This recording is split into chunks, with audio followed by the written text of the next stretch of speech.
这届美国大选，共和党大赢，川普选调做总统，参议院嘛占着多数。众议院部分，共和党目前票数嘛是较赢民主党，包括内阁人选、预算表决，共和党甲川普会使讲是拢有绝对优势。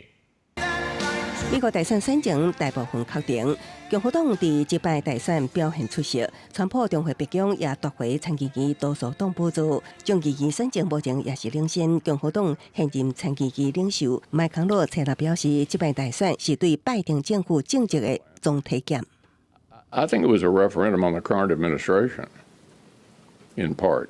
people were just not happy with this administration, and the Democratic nominee obviously was a part of it. 伫共和党内，布拉斯加州参议员贿选成功连任第3任期了后，共和党摕到第52席席次。参议院确定变天，共和党重新掌握多数党补助，因为共和党现任参议院领袖麦康诺特别下任，也有过参议院的首要任务。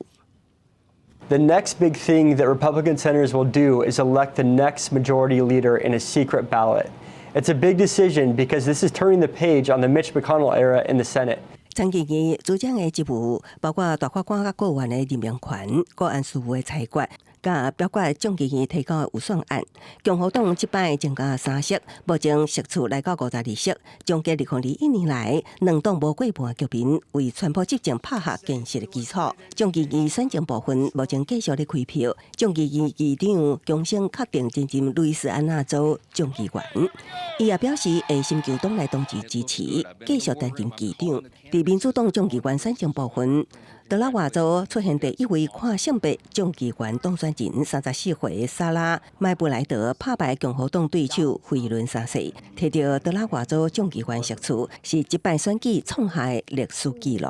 公司新闻张淑芬编译。